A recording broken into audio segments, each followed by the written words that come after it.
हस्त मैथुन एक अष्ट मैथुनों के अंतर्गत है और ये भयानक रोग है, भयानक रोग।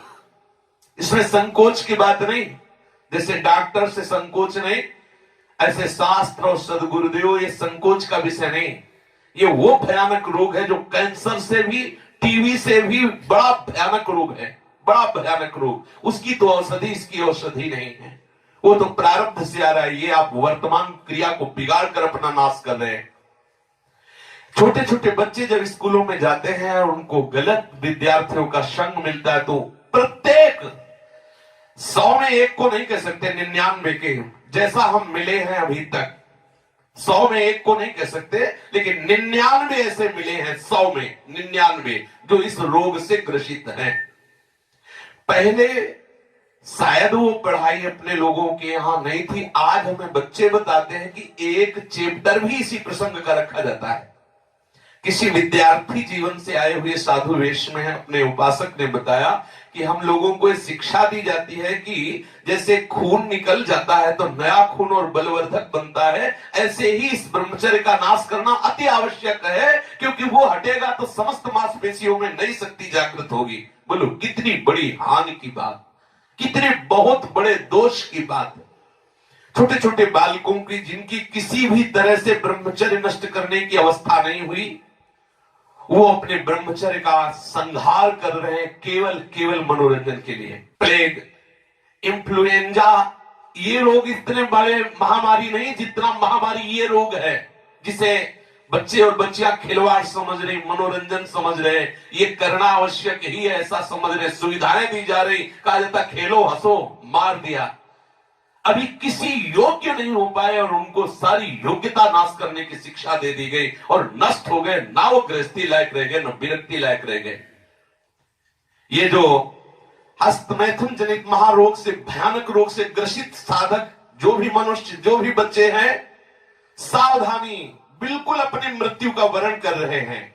और हम ये पक्की बात कर रहे हैं, 100 में 99 इस दोष से ग्रसित हैं। 100 में 99, 98 नहीं, 99। और हम जब उनसे पूछते तो पता चलता है ये केवल स्कूल में ही पूरी ट्रेनिंग हो जाती है। आपस में 4 बच्चे बैठकर ऐसे गंदे आचरण से युक्त हो जाते हैं जो जीवन में इससे निकल पाना बड़ा कठिन है।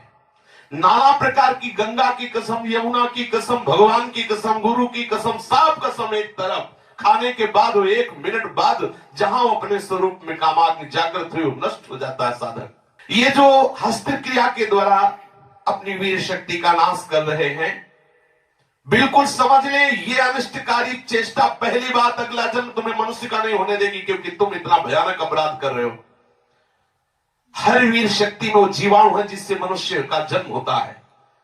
आप उसको किस तरह से नष्ट कर रहे हैं, पहला महापाप तुम कर रहे हो। दूसरी बात, जैसे किसी लकड़ी में घुन लग जाता है, अंदर अंदर उसे खाली कर देता है, ऐसे ही ये क्रिया हर साधक को, हर बच्चे को, हर मनुष्य को जर्जर कर देती है, उत्साहहीन कर देती है, निकृष्ट भावना से युक्त कर देती है।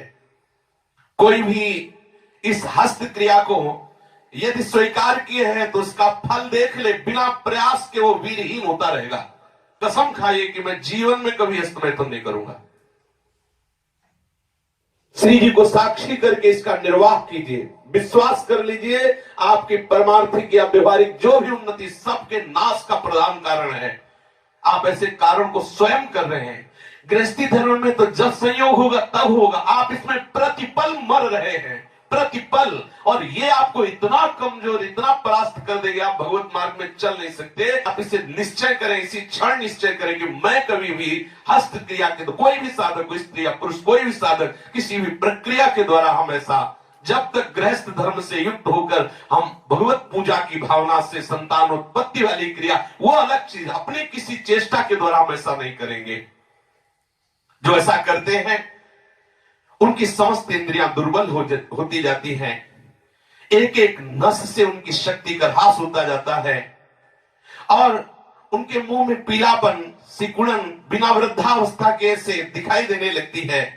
नस में दौर्बल्य, बार बार स्वप्न दोष, नाना प्रकार के गंदे संकल्प, नाना प्रकार की जलन उनके हृदय में प्रकाशित हो जाती है और वीर शक्ति इतनी द्रवित हो जाती है कि उनको पता ही नहीं लगता कब स्खलित हो गई। इसलिए साधक सावधान, ऐसी गलती बिल्कुल न करे, बिल्कुल न करे।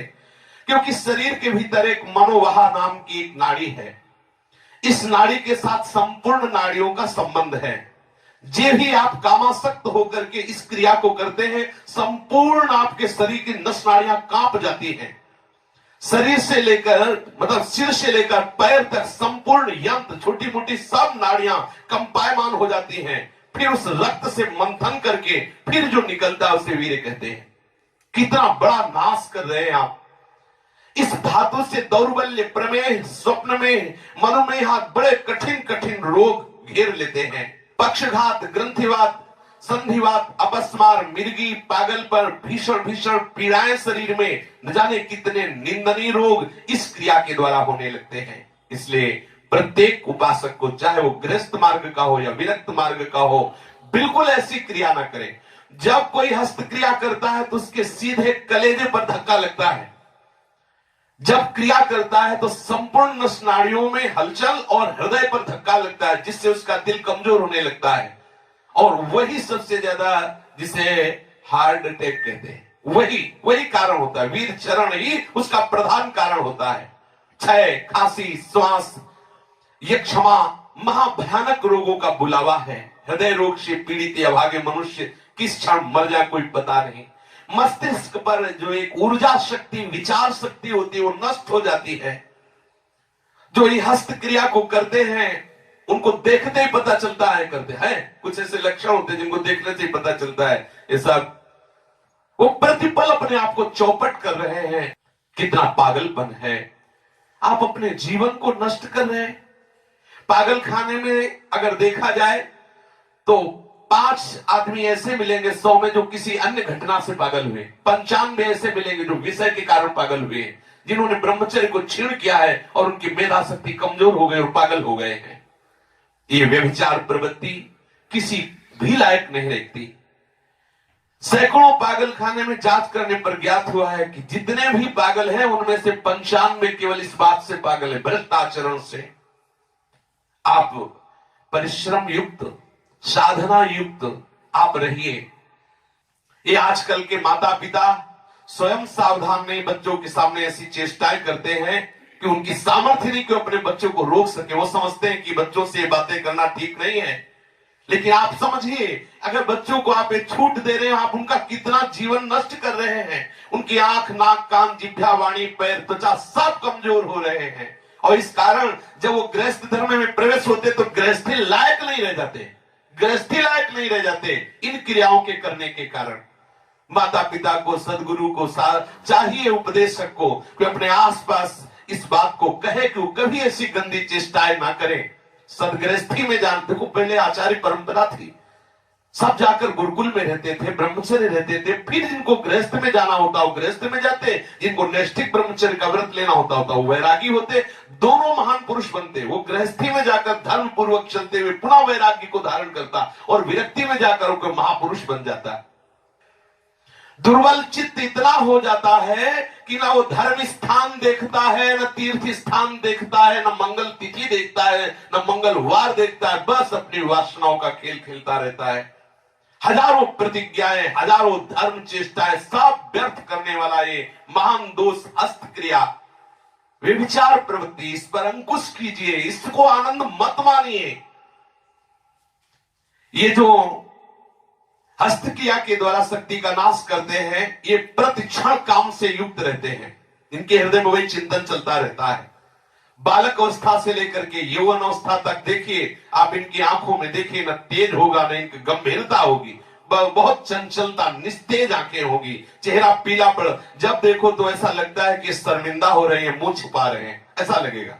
पहला लक्षण है। दूसरा, कुछ इतने निखल्ले, ऐसे दिखावटी स्वभाव के, ऐंठ में, अकड़ में, गर्मी में रहते, ये वीर शक्ति के नाश का लक्षण है। गंभीरता नहीं, शांति नहीं, उदारता नहीं, धैर्य नहीं है, वो अपने को बड़ा दिखाना चाहते, ये सब उसके नाश के लक्षण हैं। जिनका चेहरा आनंद में, देखते ही हृदय में आकर्षण, ये ब्रह्मचर्य का लक्षण है। चेहरा देखो तो उजड़ा हुआ दिखाई देता है, लगता है बिना रोते हुए भी रो रहे हैं। वो सब सिकुड़ गया चेहरा, ऐसा जैसे किसी घर में आग लगा दो, इसके बाद दर्शन करो तो कैसा लगता है, वो ऐसे ही उसका चेहरा होता है जिसने अपने जीवन से खिलवाड़ किया है। जो स्वभाव से ही रुक्ष, चिड़चिड़ा, क्रोधी, बात बात पे एकदम रूखा, चेहरा पीला पड़ रहा, फीका पड़, वो चेहरा पीला प्रेम का नहीं कि वो चेहरा प्रेम में पीला पड़, प्रेम में नहीं, यहां काम की बात हो रही है। मुख पिया आई फिर गई, बदल गए तन रंग, ये प्रेम का लक्षण नहीं, ये काम के लक्षण की यहां बात हो रही। वो मुर्दा की तरह निस्तेज खिन्न छिन्न ऐसे ही घूमता रहता, कोई लक्ष्य नहीं, कोई उद्देश्य नहीं, बात बात में आलस्य, बात बात में गुस्सा।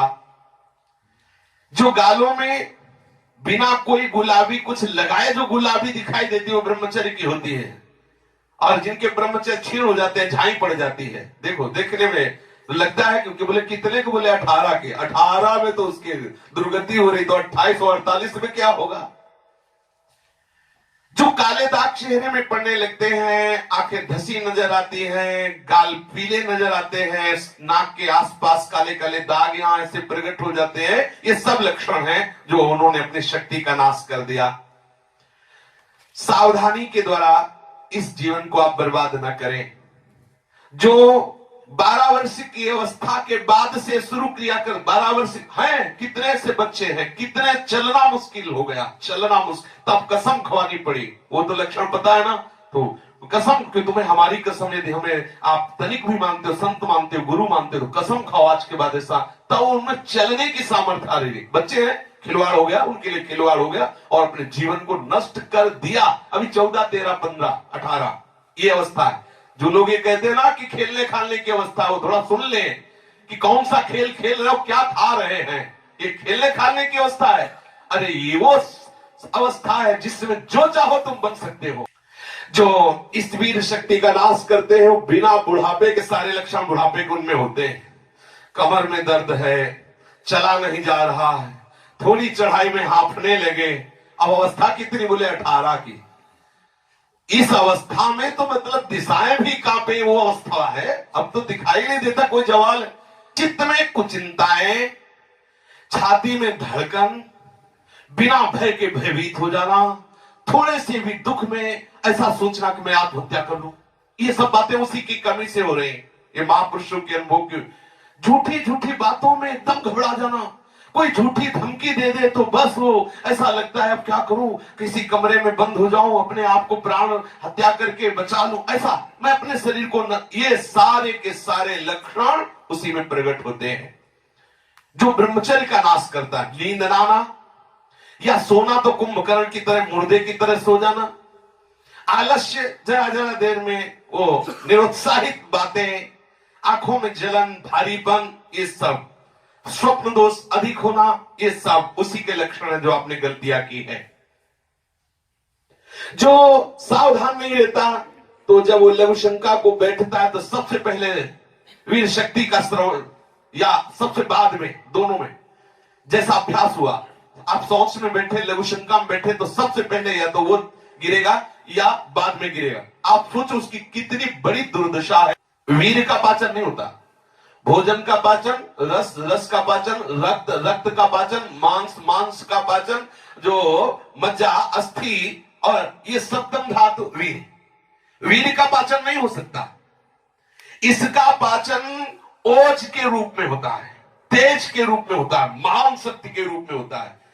जो संयम से चलता है, भगवत आराधन में चलता है, उसका एक अलग ही स्वरूप होता है, उसमें एक अलग उत्साह, अलग तेज, अलग ओज चमकता रहता है। सावधानी से, चाहे स्त्री साधक हो चाहे पुरुष साधक हो, दोनों को रक्षा करनी चाहिए, खिलवाड़ ना समझो। ये सप्तम धातु बनने में, एक बार के बनने में 30 दिन 4 घंटे लगते हैं, 30 दिन 4 घंटे लगते हैं। जब बहुत सुंदर भोजन सात्विक किया जाता है तो एक बार में संतानोत्पत्ति करने की जो सामर्थ्य वीर शक्ति में है वो 30 दिन 4 घंटे में तैयार होती है, शास्त्रीय पद्धति के अनुसार, शास्त्र सिद्धांत के अनुसार। साधक सावधान रहे, इसे तमाशा न बनावे, इसे मनोरंजन न बनावे, इसे खिलवाड़ न समझे कि कोई देख नहीं रहा। आप जिस कार्य के लिए मनुष्य जन्म धारण किए, चाहे गृहस्थ हो चाहे विरक्त, उसके लिए अति अनिवार्य है आपको ब्रह्मचर्य रहना। ये जो हस्त प्रयास के द्वारा ब्रह्मचर्य का नाश करते रहते हैं, इनको बहुत सावधान हो जाना चाहिए। एक बार ब्रह्मचर्य नष्ट होने में 1.5 तोला सप्तम धातु नष्ट होती है, जो 30 दिन 4 घंटे में तैयार होती है। आप विचार कीजिए, 30 दिन 4 घंटे शरीर की नस नाड़ियों ने जो कमाया, उस सप्तम धातु को आप कितने मिनट में नष्ट कर रहे हैं? कितने बार 30 दिन 4 घंटे में एक बार कमाई हुई वस्तु को कितने बार नष्ट कर रहे हैं? आपकी क्या परिणाम दशा होगी, आप खुद विचार कर लीजिए। कठोर परिश्रम से 30 दिन 4 घंटे में तैयार होने वाली 1.5 तोला अमूल्य वस्तु जो भगवत स्वरूप है, आप उसे कहां बहा रहे हैं? कितनी मूर्खता कर रहे हैं आप। इसको सुनने में बोलने में संकोच लग रहा होगा। घोर पतन का रास्ता अंदर ही अंदर मन को आप दे रहे हैं। इसे मूर्ख नहीं कहा जाएगा और क्या कहा जाएगा? जो इतनी कीमती वस्तु को केवल मनोरंजन के लिए बर्बाद करे, तन मन धन श्वास सबका नाश करने वाला। जैसे फूलों का इत्र, ऐसे ही संपूर्ण मनुष्य का सार ब्रह्मचर्य। एक एक रुपया आप जैसे बहुत कंजूसी से समेट के रखे, फिर कोई चुराने आवे तो आप दे देंगे क्या? ऐसे ही यदि आप ब्रह्मचर्य पर दृष्टि रखेंगे तो आपसे पापाचरण हो ही नहीं सकता। आपको जलन हो जाएगी कि हम कितना जल के कैसे सदाचार से चल रहे हैं, और ये आकर्षण हमें कैसे ब्रह्मचर्य को नष्ट कर सकते। वो भागेगा, हर स्थिति से भागेगा। वो अपने ब्रह्मचर्य को, और सच्ची मानिए ब्रह्मचर्य में ही सामर्थ्य है हर द्वंद्व सहने की, हर द्वंद्व सहने की। जितने भी साधकों की या मनुष्यों की जो दुर्दशा है शास्त्र विरुद्ध आचरणों से, उसका कारण ब्रह्मचर्य का नाश। जरा विचार करो, जो दिन में 2 बार, जो 3 बार, या 2 दिन में, 3 दिन में, या चौथे दिन में ऐसा करते हैं, आप उन पर विचार कीजिए कि 30 दिन 4 घंटे में तैयार होने वाली वस्तु को वो 2 दिन में, 3 दिन में, या 1 दिन में 2 बार, या ऐसा आप सोचो उनकी कितनी बड़ी दुर्दशा हो रही, वो कहां पहुंचेंगे। आज कसम खा लो, बार बार कह रहे हैं, और ये हम दूसरों के लिए नहीं कह रहे, अपने लोगों के लिए कह रहे हैं, अपने लिए कह रहे हैं। अपने लोगों को कसम खा लेनी है, हम भूल कर कभी हस्तक्रिया के द्वारा अपने ब्रह्मचर्य का नाश नहीं करेंगे। जो अष्ट मैथुनों में वर्णन, हम एकांत में कभी स्त्री से संभाषण कामुक होकर नहीं करेंगे, हम कभी एकांत में खड़े होकर किसी स्त्री को नहीं ताकेंगे, कभी वो हम चेष्टाएं नहीं करेंगे जिससे हमारा भगवत मार्ग रुके। जो गृहस्थ है उनके लिए भी यही नियम है, एक पत्नी व्रत धारण करने वाला ब्रह्मचारी ही कहा जाता है। इसलिए सावधान, गृहस्थी में भी जाना है तो तब तक ब्रह्मचर्य का पूर्ण निर्वाह करें जब तक आप गृहस्थ धर्म से युक्त ना हो जाएं, और यदि विरक्त है तो आजीवन आप भले चले थोड़े दिन, लेकिन इसको सह जाएंगे तो इतने आनंद में रहेंगे, इतनी शीतलता, इतनी द्वंद्वों से लड़ने की सामर्थ्य आएगी, इतना उत्साह भगवत प्राप्ति को होगा। आप खुद देख लीजिए।